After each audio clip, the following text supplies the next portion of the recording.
Everyone, my name is Steven Steele. Welcome back to World of Tanks tank reviews. Today I'll be reviewing the A-43, the tier 6 Russian medium tank. Decided to do another video, and this was a vehicle I got a pretty ridiculous game on, so why the hell not. So start with the armor. Armor on it is pretty good for a tier 6 medium, but even though it's like better than a Cromwell, but you're still not gonna bounce much. Lower plate here is like 100, that's about it. Side armor's pretty good, 45, that's nice, but you can see this front's not gonna bounce anything, and this side actually has a spot here which is diagonal, so even if you try to like side scrape, this is gonna get penned all day, which is annoying. Turret wise, not much better. The gun mantlet is kinda legit in some places, but in other places it fails to do anything. You do have 336 armor here because Russia, and some 500 there as well, which is nice. The cupola on this thing is not a weak spot. This is 120 armor. You can get 170 so easily. You can get some stupid values here like 155, which is pretty good. Cupola on this is therefore not, well, it is a weak spot obviously, as in like it's an easy huge target, and this upper part is pretty weak, but you might bounce off it, so it might not be the best. And in general, turret on this is decent, I guess. It's not great, it's alright. So armor, not that much to talk about. Gun depression wise, 5 degrees of gun depression, which is not very good at all, and 25 elevation, which is more than enough to be some kind of anti-air vehicle, so there you go. But enough talking about that, let's get into the game. Alright, so here we are in the game. Gonna be playing on tier 7 game with this, and we're playing on Windstorm, this map is called. Not a map I typically have good games on, but this was one of them. And to be fair, this game wasn't even like that special. It was just insanely hilarious at the end, so I decided to upload this. But let's talk about the gun very quickly, and the rest of the vehicle, of course. So the gun on this, it's the same gun you can get on T-34. 115 or 110 alpha damage, I believe 115, yeah, 115. Penetration, 125, which is fucking terrible. And the reload's really good. This has the DPM of like a Cromwell, except for this does not have the good penetration and gun handling characteristics of the Cromwell, or alpha damage for that matter. So this gun is basically that of a Cromwell, worse in every aspect, which is nice. It's not like this vehicle has a lot going for it anyway, so that's quite unfortunate to say the least. So mobility wise, this vehicle has very good power to weight. Of about 21 point something. I'm not quite sure how much, but 21 point something is about right. And it does have real decent terrain resistance as well, and pretty good traverse speed. Again, I'm not entirely 100% sure, but you can see as I move around, like, this vehicle's nicely mobile.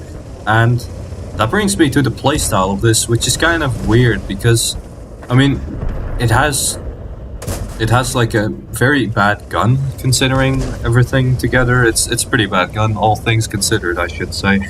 And the armor is above average, but it's still not good enough to save you, and so you end up with a very clunky package of a vehicle. It's really fast though, so you can kind of play this like a light tank and just annoy your enemies to death. Which is kind of what I'm gonna do this game, and also like, this is... this was pretty interesting driving on my part. To be fair, I'm not entirely sure what pixel there kept me from moving forward, but I didn't want to take a risk by turning too fast, as this vehicle, as I said, it moves really fast, and if you turn too fast you might just find yourself driving into the water. And as we all know, or may not know, this tank is not exactly a submarine, so, you know. Anyway, going over to this area of the map, gonna try to do some damage to this Tiger 1. We'll see later that it's completely useless. E25 fires one into my ass, but then bounces one off the back of my turret somehow. So the armor, it does do its job from time to time. It's obviously not a well-armored tank, and it's not supposed to be, but it does the job. It gets some armor here and there where it needs to. Also, very sorry for not having a damage counter right now. I don't usually, well, I used to use one, but then ever since one of the latest patches, I actually decided to stop using it, and now that it's built into World of Tanks itself, I don't really need it anymore. But yeah, it's not showing in the replay, so you can't really see any damage counter, which is a bit unfortunate, but still. Unfortunate, but that's life, I guess. So go back to defend the base now, as really we won the one flank that we were already winning. I went there to try and help secure it, but it was already won, apparently. Now, I'm gonna shoot this D-34-85, gonna not be a big deal. You can see the gun handling, it's alright, but it's not as good as you would hope it to be, considering this gun has such mediocre DPM and, well, not DPM, alpha damage and penetration. DPM on this is really good, but like the DPM is Cromwell levels, whereas the pen and the alpha damage is lower than the Cromwell. So you can imagine that the gun is not actually that great. Yeah, this Luf tries to move up. We just pick him up easily. I'm gonna get shot now by the Cromwell. Need to repair my truck and get the hell out of here. Backward top speed of this vehicle is 20, by the way, and the forward top speed is 55, which is reasonably good. So the vehicle gets around. There is a G1R. I haven't really seen anybody ever play that vehicle, but yes, a nice derp cannon. So yeah, I have to be real careful here that he doesn't hit me. Gonna look for a shot into his cupola. He moves up and I get the shot. It doesn't even hit his cupola, but I get it anyway. And now there's OI, a hero of a player, completely ignoring IS, decides that I am more important. Shoots me, hits me, I cry, but guess what? I'm still standing at 50 HP and he pretty much messed up and I'm gonna kill him now. I loaded gold there just to be sure not to bounce, because this low pen type of gun, it really does troll you a lot more than it should, and it's kind of annoying to say the least. So we've secured 5 kills so far, I guess I should say. I haven't really done that much yet. And now here, trying to get this Cromwell. Not really sure if you can kill that house, but after trying once or twice, I'm starting to realize you really can't, so I decided to quit doing it. Now, he's likely to look for a peek, and this is pure luck. This is just pure hoping I actually get him, and he did peek, which was a bit weird. He should not actually have done that, and means that we're actually kind of starting to win the game. It looks real good for us now. There's only an E25 left and a Hummel, and obviously the E25 could solo carry any game like this as long as he's sitting in a bush with a magical stealth device. We're just all gonna get farmed before we even realize where he is. Since I'm on a one-shot health, I really don't want to do too much, but this is kind of where I make kind of a mistake and kind of the play that won us the game. It's both, which is where the funny part starts. So I'm splitting up from my team right now, and I know that if the E25 spots me, I'm dead, and it's not very difficult for him to find out where the hell I am, because, you know, he's super fast and he probably is sitting in a bush with a camo net and the binoculars. So still, this is not the greatest play, but maybe it can work, and holy shit, that is an E25. So this is where the fun begins, boys. Let's try to get around and not die to this guy. So, which vehicle is faster? Place your bets right now, A-43 or E25. Well, I'm not honestly too sure, but I can say from what I'm seeing so far that these two vehicles appear to be about equal in speed.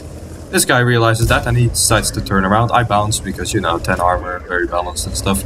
At this moment I thought I was dead, but he completely misses me. I get him again and he doesn't turn fast enough. I actually get 3 shots into him here, so let's go back to carouseling this fucking guy, and he turns around again. So time for me to turn around, and I'm not gonna be his bitch today, so I turn around as well.